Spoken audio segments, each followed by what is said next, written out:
Hi, everybody. This is David Miles Huber and Emiliano Caballero. He'll say hi in a moment, and we're with modernrecordingtechniques.com. This is our first video, and basically, I think before we get started, we would like to talk a little bit about ourselves, why we're here. I think one of the things about the two of us is we are both basically professionals in the industry. We have been around I've been around for a very, very long time. And Emiliano has been around for a quite a long time. And first of all, before I start, I really want to say I'm going to call him E. I have always called him E. So his name is Emiliano Caballero Fraccaroli. I call him E. So get used to it. So basically, I have been in the industry for more than 50 years. I'm the author of Modern Recording Techniques. And I don't want to talk about my background a lot because I think we'll talk about that in another video. But I have been a recording engineer. I am an artist. It's taken me forever to call myself an artist. And really a producer. And in the fact that I make things. And Emiliano will talk about himself. He will talk about himself. We met long ago and far away at Galaxy Studios in Belgium, and our friendship has grown so much. And he's part of my family, and so that's basically my introduction for now. All right. Hello, everybody. My name is Emiliano Caballero. I'm a producer, engineer, and recording artist as well. From Uruguay. I grew up in Spain. I have lived all over the world, mostly making music and recording and producing and writing. Right now I'm talking to you from Los Angeles, and I'm very grateful to have had the experiences I've had in my life where music allowed me to have the life I have right now. So I just wish and hope that whatever you pursue in life, will bring you the fruits of your labor. We are making this video to kick off the channel of Modern Recording Techniques, the book, which I became the co-author a couple of years ago. And from my part, one of the main goals with this medium is to share the knowledge in the most easy to understand, compelling and interesting way for you, so you can actually bring this information to your own life and make the best out of it. You may ask, why do I want to do this? Basically, when I started trying to learn recording back in Spain, like 25 years ago or 20 years ago, there was not really a lot of resources in Spanish or accessible that you could just learn from it. There was no YouTube, there was nothing where you could just reference. You could go to a library and try to look for books and recordings. So when Dave gave me the opportunity to become part of MRT, that scratched an itch of my younger self. So I hope that with this material, with the book, with the free resources that we bring to YouTube, anyone, whether you are in Spain, in the United States, in New Zealand, in Colombia, or anywhere in the world, you could access information that is curated, that is trusted, that is true, that has been there for decades already. Because as we live in a information era as well, there is a lot of not basically useful information, I believe. So we're trying to make this a resource you can always reference, and basically that's our goal with this channel and this video in particular. We want to talk about the start, how to set up your room, how to get started with your own home studio. Dave, you want to start with that? Sure. Before continuing on, I just really wanted to say, that we have both done this for a long time, and I think that word curated and basically doing giving information that we know in the best way that we know, and not just trying to just get information out there for the sake of more information. I think it's really important to have a good basis. There are so many YouTube videos now, and we'll get into it, but there's so many YouTube videos now that are that's basically what button to push and how to, I know the right way, do it my way. And this is not what this is going to be about. This is going to be, because it really is an art. It's the art of recording. And there are so many different ways. And, there is no our way. It's your way, their way, so many different ways. And I think the basic thing that we're wanting to do is give you a foundation beyond just what button to push. It's more of a foundation, overall philosophy. There may be some button pushing. I hope very little. We'll see. Okay, basically we're starting off today. I think the topic, our first topic that we've chosen is understanding your room, which is really, it's in this day and age, of course, there's the recording studio and the place that we all go to, the meccas, the major studios, all that stuff. There are the studios, there are the local studios, but of course, what really is there are the home studios, there are the project studios. And that's what this topic is about, that we'll start into now, is the understanding your own room, your own project studio, your own space. And I think there are so many aspects of understanding your room. There's the idea of just recording. There's the idea of we're just going to do it. We're just going to have fun. We're just going to do all this stuff. That is totally fine. Use it as a tool in the way that works best for you. Also, though, there are basic certain concepts that go into the idea of recording that follow from the idea of a professional studio, that one can take into your own room and to basically bring your level a little bit higher and make things a little bit better. And so there are things that you can understand about your environment.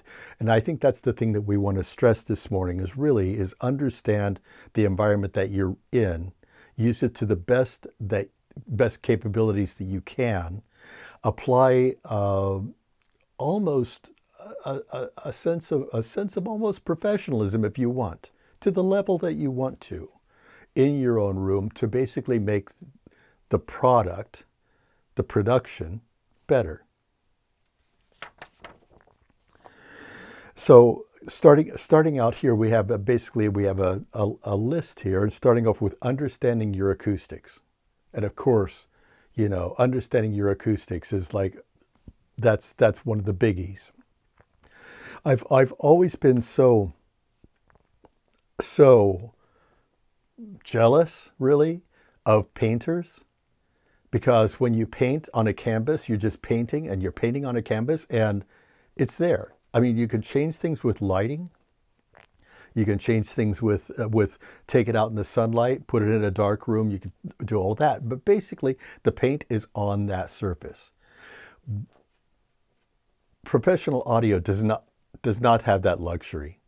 What we have is we have there's the concept of translating music across, and those translators come through so many different things. They come through speakers, and everybody has different speakers. Everybody has different rooms, different acoustics, all of that. So I think one of the basic goals is to try to make your room as best as it can to translate. The ultimate goal is to have it translate from your room to another space. Any words about that? I was thinking actually what you said, that back when I was at the Galaxy, I used to live in a house with a big garden. And one of my favorite things to make music at home was to take all my gear outside to the garden and being basically in a free environment with no acoustics, no dimensions. That's actually the ideal setup. So no walls, no nothing, just basically open space and loudspeakers. And I was just thinking, how would that be possible, and in which climate, and how to make that happen. So I just thought about the open air studio. That was my thought. It's great. And of course, that the we don't have that. And again, getting back to this idea of open air, open space, no boundaries in a room that is basically not possible unless you try to like destroy or get rid of all of the reflections in a room. And having been around as long as I have, I remember, what I call the sound sucker era of the 1970s and the 80s, particularly the 80s, where it's basically the idea of taking the room and just taking all the reflections out of the room, and that is a way to make a room just sound totally horrible, in my opinion. I think the acoustics of a room is it's the foundation. Was that a control room design, or as well in the live rooms? Like, where did they dead end the acoustics of It rooms? was both. It was both. The control rooms were dead as all get out, and the studios were dead. Sometimes you go out into the studios, and there would be your ears would ring because there's like nothing, and there was literally nothing. And it was interesting how the how it changed from the 30s and 40s, where it was all the room, the hall, right? You get all these Berliner rooms and these rooms everywhere where there's the idea of the hall. Abbey Road was part of this concept of you're recording in a hall, where you put a symphony all the way down to small, and then all of a sudden in the 70s and 80s it just became, wow, we can isolate because we have multi-channel, and now you have multi-channel, you can isolate. So then let's take away all the acoustics so we have complete isolation, and then everything just became dry as hell, and it went so far, and then all of a sudden in the 90s 2000s, all of a sudden you started getting the appreciation for rooms like Capitol, where it's a mix of wood and and absorption. And so I think that now's a real good point for me just to drop in my idea of 25-25-50, because for a room, I think there's the idea of no reflections, no parallel reflections. That's one idea. And it's the prominent. You'll read it in the book. You'll get it in all sorts of places, And this room is basically parallel walls with reflective breakups and stuff. I have paintings on the wall and things which will take things off, and I have absorption towards the front. We'll talk about that later. I tend to believe in the live end, dead end, but that's a whole different subject. But the idea of 25-25-50 being 25 absorption, 25 diffraction, and 50% just normal room. And so that really is, I think this idea of going completely crazy with a room is and just overdoing it in one way or the other, does not often serve the production of the music. And I think that idea of 25-25-50, again, 25 absorption, 25 diffraction, that is breaking up the sound waves, and 50% just the room that you're in. And I think that's a good place to start. So you start with what is good about your room, what works with your room. Then you can start adding absorption into that room to break up things that might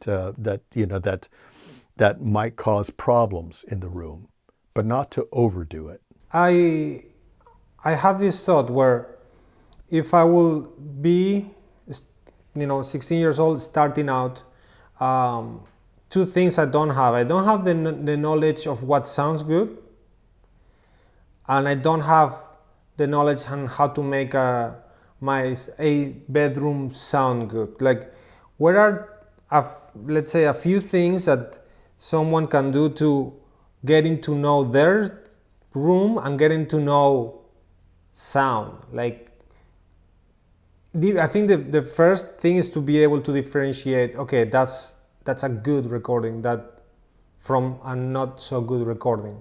What do you think? Right. Of course, putting in, it's like putting, I call them desert island albums or desert island recordings, your favorite recordings. Listen to them on your speakers. How does it sound?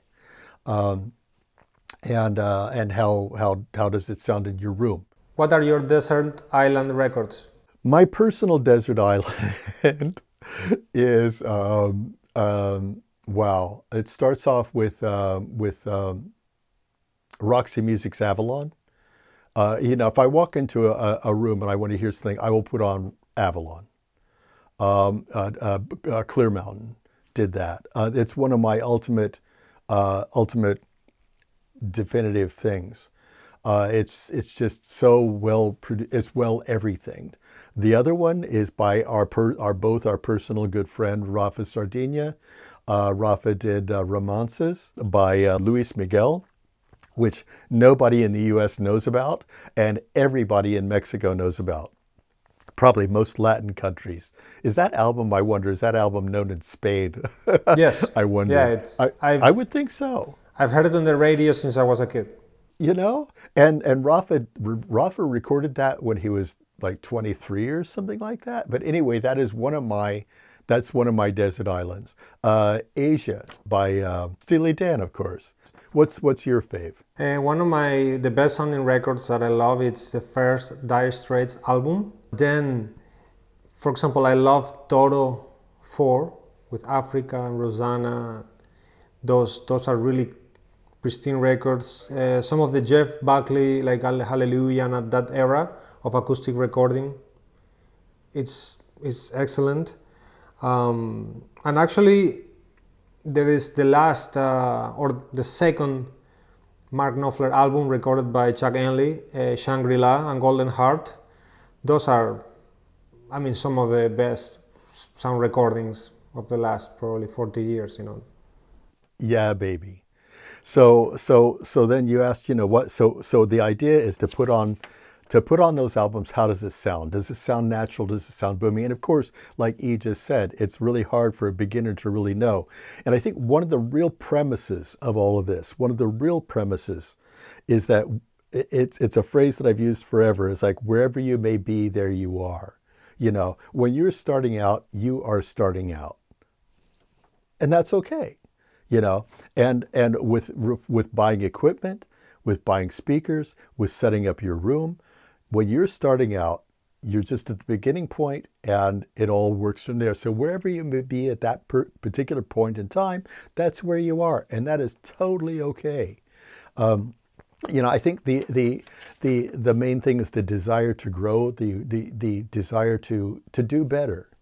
Is as long as you have that, you're on your way. So I would say regarding your room, clap and see how the reflections in the room, how does the reflections of the room sound? Are things boomy in the room? You'll see behind me. I've built my own absorbers using rock wool. There's a video on YouTube. You can have David Miles Huber wall absorbers, and how to make these, because it's so easy. And you can make these guys. He also has made them and stuff. You put them on the wall and do absorption. And as what I will have is the absorption behind the speakers, basically so that the sound gets absorbed and does not come back at you. And I have the back of the room is all reflective and diffractive, really.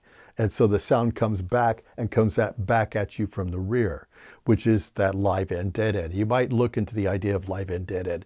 It is an approach where you have the sound basically comes back, goes to the front and gets absorbed, but you get the reflections from the rear, which I think is really important. So I think the main things is to find out the good parts about your room that you really like. What are the problem parts?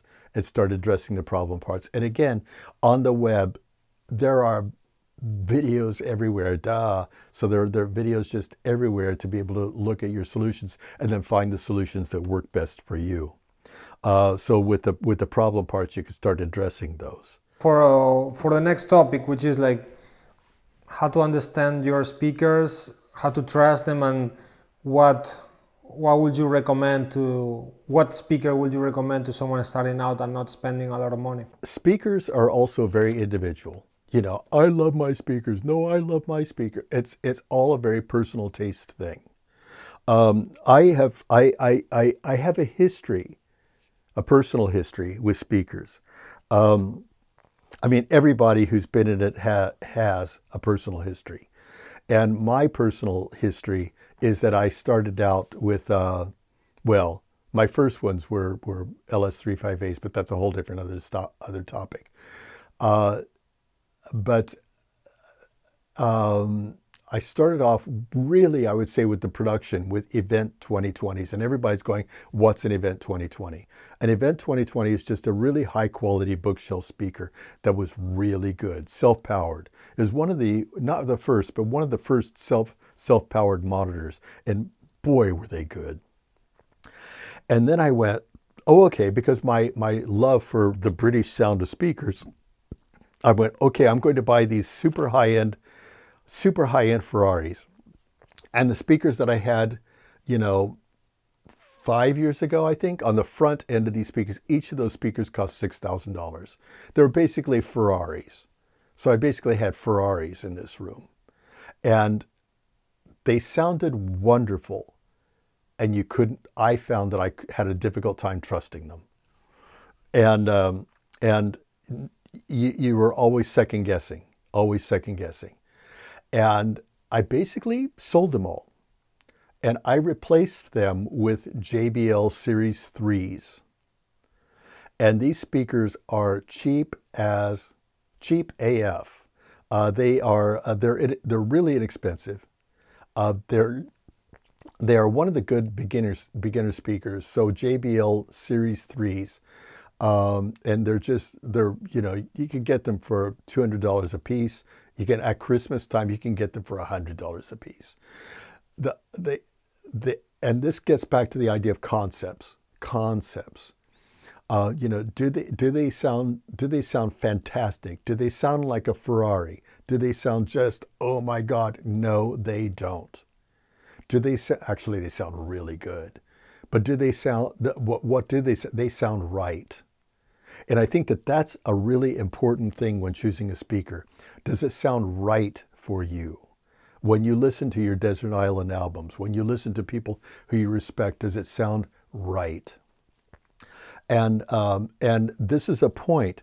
We've both had real chances to meet up with amazing producers, engineers, mastering engineers, all of this. And and I think some of the most high-end mastering and recording engineers, the speakers really, that they find these speakers that they trust, and they happen to know them so well. These are the speakers that I know.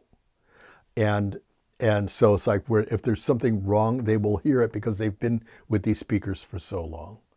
And does it have to be super expensive? I really used to say, throw bucks at speakers, and I have changed my tune on that so much. And so I would say that JBL Series 3s are a way to start. Also I don't know the numbers, EU would know the number better, the Yamahas, the ones with the white cones and stuff. Understands? Those for are, I think the 80s, H80s or something like that? The new ones? I think so. Yeah. I mean, those are also really quite excellent. They each have their sound. What I find with the I'm just going to speak from my own personal experience of working with the JBLs for several years now, is that if it sounds right in this room, and then you go to a mastering studio and you hear it on, I'm working with a studio in Berlin right now, where one of his speakers costs what all of mine do.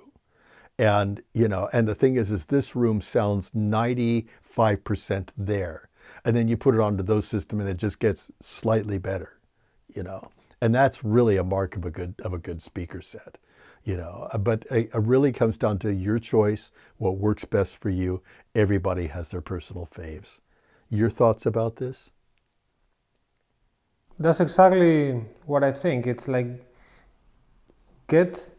spend time to get to know your equipment, because something that you can't get away from is the time that it takes to get used to a certain monitor. Like in my experience, for example, I've been 5 years with the same speaker system, and I've moved like 3 houses already, and every time I go to a new place, it doesn't really matter of the acoustics because the speakers are always the same. So I know how to subtract that room information. You know, if I will be changing speakers every year, then I don't have a reference anymore. And as I think it's as well a matter of like making a decision and going with it, as of like just pick a speaker and just commit to it for a few years. Just work with that. Like, do not overthink that. Like, changing your speakers will not be a night and day difference if you already have something like in the JBL quality. What it's gonna be a night and day difference is your knowledge and your instinct, your trust in your instincts. It's the same as everything in life. Like, we can always be wondering what's in the other side. What is outside of me that it's not working, or I don't trust this equipment because it's not good enough, versus putting the time inside of yourself to make everything work for you. So in summary, in this video we touched the topics of getting to know your room and your system, from the acoustics and the equipment to use, or the equipment to get to know, in order to start taking your first steps into music production. I would say it's a long journey. Be patient, enjoy the process. I would say that's the main goal here. You can't control the outcome of your music or how it touches people, but you definitely can control the experience and how it feels, that journey for you. So enjoy it, have fun. As always, Dave says, have fun. It's very important to have fun. I read somewhere that we play music, we don't do music. And I think the word of play and music, it's something I always try to keep in mind, because it's a gift to be able to have music in our lives. So again, thank you for watching. This is Modern Recording Techniques. I'm Emiliano Caballero. We have Dave Huber in the other side. If you have any questions, please let us know in the comments. We'll make more videos about the journey of music production, how to improve. And thank you for watching again. See you soon.